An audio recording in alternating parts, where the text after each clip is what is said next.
Hi, I'm Rudy Rucker, and I'm reading some stories from my book, The Life Box, the Seashell, and the Soul. This is a nonfiction book about the meaning of computation, and it has 6 chapters, and I've introduced each chapter with a little short story, a little science fiction story. The story I'm going to read you now introduces a chapter about viewing biology as a type of computation. And this story is called Aint, Paint. Although Shirley Nguyen spoke good English and studied with a crowd of boys in the chemical engineering program at UC Berkeley, she had no success in getting dates. Not that she was ugly, but she hadn't been able to shed the old country habits of covering her mouth when she smiled and of sticking out her tongue when she was embarrassed. She knew how uncool these moves were, and she tried to fight them, but without any lasting success. The problem was maybe that she spent so much more time thinking about engineering than she did in thinking about her appearance.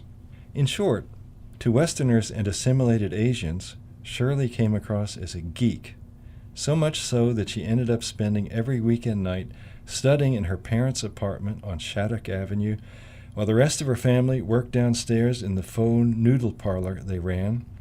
Of course, Shirley's mother, Bin, had some ideas about lining up matches for her daughter. Sometimes she'd even step out into the street, holding a big serving chopstick like a magic wand, and calling for Shirley to come downstairs to meet someone. But Shirley wasn't interested in the recently immigrated Vietnamese men who Bin always seemed to have in mind. Yes, those guys might be raw enough to find Shirley sophisticated, but for sure they had no clue about women's rights. Shirley wasn't struggling through the hardest major at Berkeley just to be a sexist's slave. Graduation rolled around, and Shirley considered job offers from local oil and pharma refineries. On the Get Acquainted plant tours, she was disturbed to note that several of the senior chemical engineers had body parts missing. A hand here, an ear there, a limp that betokened a wooden leg. Shirley hadn't quite realized how dangerous it was to work in the bowels of an immense industrial plant, like being a beetle in the middle of a car's engine. The thought of being maimed before she'd ever really known a man filled her with self-pity and rebelliousness. Seeking a less intense job at a smaller, safer company, she came across Flaumbaum Custom Colors of Fremont. PKK manufactured small lots of fancy paints for customized vehicles. The owner was fat and bearded like the motorcyclists and hot rodders who made up the larger part of his clientele. Shirley found Stuart Flaumbaum's appearance pleasantly comical, even though his personality was more edgy than jovial. "I want patterned paint," Flaumbaum told Shirley at their interview. He had a discordant voice, but his eyes were clear and wandering. "Can you do it?" Shirley covered her mouth and giggled with excitement, stopped herself, uncovered her mouth, and now, embarrassed, stuck her tongue all the way down to her chin, stopped herself again, and slapped herself on the cheek. "I'd like to try," she got out finally. "It's not impossible. I know activator-inhibitor processes that make dots and stripes and swirls. The Belousov-Jabotinsky reaction? People can mix 2 cans and watch the patterns self-organize in the liquid layer they paint on. When it dries, the pattern stays." "Jabotinsky," mused Flaumbaum. "Did he patent it?" "I don't think so," said Shirley. "He's Russian. The recipe's simple. Let's surf for it right now. You can see some pictures to get an idea. Here, I'll type it in." She leaned across the bulky Flaumbaum to use his mouse and keyboard. The big man smelled better than Shirley had expected. Chocolate, coffee, marijuana, a hint of red wine. Familiar smells from the streets of Berkeley. "You're good," said Flaumbaum as the pictures appeared, red and blue spirals. "You see," said Shirley, "the trick is to get a robust process based on inexpensive compounds. There's all sorts of ways to tune the spiraled size. You can have little double scrolls nested together, or great big ones like whirlpools, or even a filigree." "Bitchin'," rumbled Flaumbaum. "You're hired." He glanced up at Shirley, whose hand was at her mouth, covering a smile at her success. "By the month," added the heavy man. Shirley was given an unused corner of the paint factory for her own lab, with a small budget for equipment. The Spanish-speaking plant workers were friendly enough, but mostly the female engineer was on her own. Every afternoon, Stuart Flaumbaum would stump over, belly big beneath his tight black t-shirt, and ask to see her latest results. Shirley seemed to intrigue Flaumbaum as much as he did her, and soon he took to taking her out for coffee, then for dinner, and before long she'd started spending nights at his nice house on the hills overlooking Fremont. Although Shirley assured her mother that her boss was a bachelor, his house bore signs of a former wife, divorced, separated, deceased. Although Stuart wouldn't talk about the absent woman, Shirley did manage to find out her name, Angelica. She too had been Asian, a good omen for Shirley's prospects. Not that she was in a rush to settle down, but it would be kind of nice to have the nagging marriage problem resolved once and for all, like solving a difficult process schema. As for the work on patterned paint, the first set of compounds reactive enough to form big patterns also tended to etch into the material being painted. The next family of recipes did no harm, but they were too expensive to put into production. And then Shirley thought of biological byproducts. After an intense month of experimenting, she'd learned that bovine pancreatic juices mixed with wood pulp alkali and a bit of hog melanin were just the thing to catalyze a color-creating activator-inhibitor process in a certain enamel base. Stuart decided to call the product Aint Paint. In 4 months, they'd shipped 2,000 cases of PKK Aint Paint in 7 different color and pattern mixes. Every biker and lowrider in the South Bay wanted Aint Paint, and a few brave souls were putting it on regular cars. Stuart hired a patent attorney. Not wanting her discoveries to end, Shirley began working with a more viscous paint, almost a gel.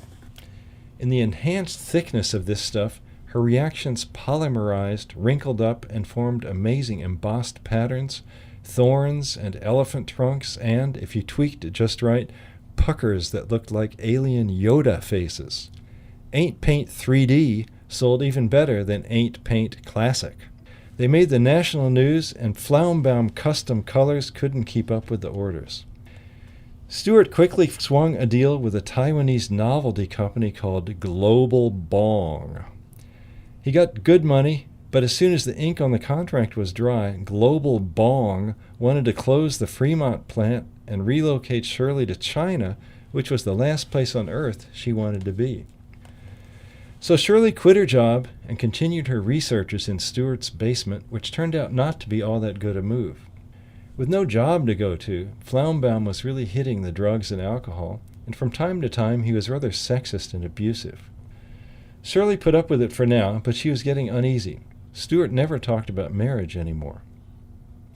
One day, when he was in one of his states, Stuart painted his living room walls with layer upon layer of Shirley's latest invention, Aint Paint 3D Interactive, which had a new additive to keep the stuff from drying at all. It made ever-changing patterns all day long, drawing energy from sunlight. Stuart stuck his TV satellite dish cable right into the thick, crawling goo and began claiming that he could see all the shows at once in the paint, not that Shirley could see them herself. Even so, her opinion of Stuart drifted up a notch when she began getting cute, flirty, instant messages on her cell phone while she was working in the basement. Even though Stuart wouldn't admit sending them to her, who else could they be from? And then 2 big issues came to a head. The first issue was that Shirley's mother wanted to meet Stuart right now. Somehow Shirley hadn't told her mother yet that her boyfriend was 20 years older than her and not Asian. Bin wouldn't take no for an answer. She was coming down the next day. Cousin Vin was going to drive her. Shirley was worried that Bin would make her leave Stuart, and even more worried that Bin would be right. How was she ever going to balance the marriage equation? The second issue was that, after supper, Stuart announced that Angelica was going to show up the day after tomorrow and that maybe Shirley should leave for a while. Stuart had been married all along. He and Angelica had fought a lot, and she'd been off visiting relatives in Shanghai for the last 8 months, but she'd gotten wind of Stuart's big score, and now she was coming home. Stuart passed out on the couch early that evening, but Shirley stayed up all night working on her paint formulas. She realized now that the instant messages had been coming from the Aint paint itself. It was talking to her, asking to become all that it could be. Shirley worked till dawn like a mad Dr. Frankenstein, not letting herself think too deeply about what she planned. Just before dawn, she added the final tweaks to a wad of Aint paint bulging out above the couch. Sleeping Stuart had this calming to him. Outside the house, a car honked. It was Ben and Vin, with the sun rising behind them. Skinny old Vin was hoping to get back to Oakland in time not to be late for his maintenance job at the stadium. As Shirley greeted them in the driveway, covering her smile with her hand, her cell phone popped up another message. "Stuart gone. Love you. Can do." Inside the house, they found a new man sitting on the couch, a cute Vietnamese fellow with sweet features and kind eyes. One of his arms rested against the wall, still merged into the crawling paint.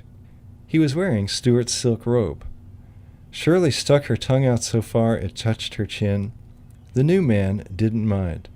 She pointed her little finger toward a drop of blood near his foot.